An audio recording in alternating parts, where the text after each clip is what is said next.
नाजरीन अस्सलाम वालेकुम। वक्फे के बाद आपकी खिदमत में एक बार फिर हाजिर और अपने मुनक़ता सिलसिले को दोबारा से बहाल करेंगे सूफ़ी साहब के साथ। सूफ़ी अज़ीम साहब जी, बात चल रही थी कि जनाब जहाँ पैसे का एक यानी हब बना दिया गया हो, माशी ज़रिया बन चुका हो, जिनसे कई शहज़ादे नुमा लोग यानी डब्बे भरे हुए हैं, चंदा आ रहा है, पैसे आ रहे हैं, तो यकीनन साहिब कब्र या औलिया अल्लाह या जो सालेहीन जिसका कुरान ने जिक्र किया है उनसे हमें फैज़ ज़रूर मिलेगा या उनके एक दिली इत्मीनान होगा। मुझे मिलता है तो मैं तो दूसरों की बात नहीं करता, तो वो ज़रूर मिलता है। लेकिन जब मैं वहाँ ये फिनोमेना देखता हूँ कि they become a machine of making money, यानी इजी मनी मेकिंग का जो हमारे पास सोर्स बन चुका है, वो क्यों, ये कैसे अपना एंट्री इसके अंदर इन्वॉल्व हो गया? देखिए, अगर हम हुजूर दाता अली हजवेरी रहमतुल्लाह अलैहि की तरफ चलते हैं ना, तो वहां पे एक शेर लिखा हुआ, दुनिया ने पढ़ा होगा, कश्फ गंजे बख्श फैज़ आलम मजहर नूर खुदा ना कसारे पीर कामिल कामिल ना रहनुमा, गंजे बख्शी मशहूर है आपकी दाता, कर करम करो करम रख लो दोनों जहां में करम, दोनों जहां में भरम। अब गंजे बख्श फैज़ आलम, वो फैज किस चीज का दे रहे थे? गंज किस चीज के थे वो? माशाअल्लाह, बड़ी तहकीक। भाई गंज किस चीज के थे? वो दीन इस्लाम के गंज बनकर आए थे। वो नाकिसों के भी पीरों के भी पीर है और कामिल पीरों के भी पीर हैं। ऐसे थोड़ी दाता साहब ने कहा कि मेरी किताब अगर बावजू कोई भी पढ़ ले तो अल्लाह का वली बन जाता है, इसलिए कि वो शरीयत पे नहीं चल सकता, वो तौहीद बयान नहीं कर सकता, सच और हक का सामना नहीं कर सकता। तो दाता साहब गंज इस चीज के थे, दीन फैलाने में गंज थे। वो नबी की पहचान करवाई, हुजूर सरवरे कौनैन की तरह पहचान करवाई, पहुंचा, फैज पहुंचे, फैज पहुंचे, ये था गंज। आजकल लोगों का गंज है माल। मैंने अभी आपको एक मिसरा सुनाया ना, बाहू इस दौर के मुर्शिद जर चाहते हैं, जर नजर पेश करे उसे बहुत चाहते हैं। तो ये माशरा हमारा बन चुका है। अब आप किसी पीर फकीर के पास जा रहे हैं, अब जितनी बड़ी गाड़ी उतना बड़ा पीर। ये हैरानगी कि मजहबी पेशवा या हमारे जो रूहानी पेशवा जो बने हुए हैं, हाँ, मैं जब उनकी दौलत और सरबत और उनके अंदाज जिंदगी को देखता हूं तो खुद हैरान रह जाता हूं। सर तुम ये क्यों नहीं लिखते अपनी गाड़ियों पे? मुरीद तो बेचारा लिख रहा है, ये नजर मेरे पीर की। पीर को भी लिखना चाहिए, ये नजर मेरे मुरीद की, तो बात माशरे की अच्छी लगेगी। वाह, स्कूल खोले जाएं, लंगर खाने खोले जाएं। जो देखिए, निजाम पाक का लंगर खाना मशहूर था।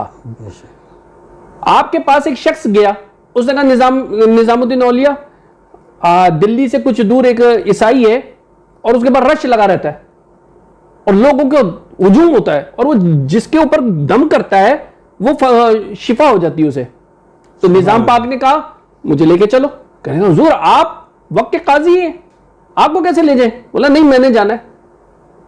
चले गए।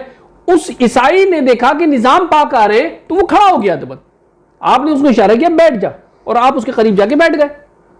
अब उसका माशरा देख रहे हैं कि भाई वो लोगों को आ रहा है, दम कर रहा है, लोग शिफा होके जा रहे हैं। निजाम पाक ने पूछा भाई ऐसा क्या अमल तुम करते हो, मुझे भी बताओ। कहा निजाम पाक मैं तो कुछ नहीं करता हूं, मैं तो अपने नफ्स की नफी करता हूं। ये क्या, मैं उससे कहता हूं ये कर लूं, वो कहता नहीं कर, मैं वही करता हूं। तो कहा फिर अपने नफ्स से पूछो कि मैं कलमा पढ़ लूं, और नफ्स ने तो मना ही करना है। उसने अपने नफ्स से पूछा कि मैं कलमा पढ़ लूं, उसने कहा नहीं नहीं नहीं पढ़ना, उसने कलमा पढ़ लिया। निजाम पाक ने इस तरीके से दीन फैलाया। अब हमारे यहां दीन फैलाने वाला सिस्टम हो गया क्लोज, खानगाहों का निजाम हो गया बंद। अब लोग जाते हैं, असल हिकमत से चली गई दूर, बिल्कुल चली गई, इसलिए कि हमारे में हिकमत रही नहीं ना। देखिए दरबार पर अगर 10,000 लोग हैं, 10,000 में से कम 500 लोगों को आलिम बनना चाहिए था। सुभान साहिब कब्र का जो फैज था वो बयान वो करता। आलिम तो खत्म हो गए ना खानगाहों से, आमिल भी खत्म हो गया, अमल करने वाले भी नहीं रह गए। बाबा ने जो अमल किया उस रास्ते पे तो चले आप, चलना चाहिए था, लेकिन नहीं चलते। अब तो मालो जर इनकी शान शौकत है ना, सादगी तो खत्म हो गई। तो बाबा तो 2 सूट के अंदर पूरी जिंदगी गुजार गए। वो किसी ने सवाल किया किसी बाबा से कि बाबा आप तो कुछ काम ही नहीं करते, कोई तैयारी वगैरह करो, हिसाब किताब ऊपर देना। तो बाबा ने बड़े अंदाज में, मतलब इंकसाराना अंदाज में कहा कि पुत्र मैं कुछ चुकिया ही नहीं, कुछ लेता ही नहीं, तो मैं कादा हिसाब देना। सही बात है। तो मकसद ये है कि जब हुजूर सरवरे कौनैन के मुतालिक एक उनकी सादगी, अब तो फिल्में भी उस वक्त के पर बन चुकी हैं कि उनके हालात जिंदगी क्या थे। तो मैं देखता हूं कि सादगी, यानी जब तक हमारे लोगों में सादगी नहीं आएगी उस वक्त तक हम इक्तिसादी तौर पर खुशहाली का सोचना भी बंद कर दें। बिल्कुल बिल्कुल ऐसा ही है, ऐसा ही बिल्कुल ऐसा ही है कि असल में आप इंतजार कर रहे हैं कोई हजरत उमर फारूक रज़ी अल्लाह तआला अन्हु जैसा अमीरुल मोमिनीन आए। दूर तक शायबा नहीं, दूर दूर तक शायबा नहीं आ सकता। कोई अबू बकर सिद्दीक जैसा नहीं आ सकता, उस्मानी गनी जैसा नहीं आ सकता, अली मुर्तजा जैसा कोई नहीं आ सकता। बेशक बेशक। अल्लाह आप इंतजार कर रहे हैं कि अभी भी कोई अमीरुल मोमिनीन आए, कोई नहीं आएगा भाई। अब आपको खुद यानी अब करना तो है। कम से कम करप्ट की तलाश की जाए। हाँ बिल्कुल, अब इसी में से निकालना पड़ेगा किसी न किसी को। हमारे पास कोई तीसरा ऑप्शन ही नहीं है। फिर मेरा ऑप्शन तो वही है। मैं तो चाहता हूं कि मुल्क में आर्मी आ जाए। आप बड़ी खतरनाक बात कर रहे हैं, मुझे डर लगता है इस चीज से। नहीं, मैं तो चाहता हूं कि भाई आर्मी आ जाए।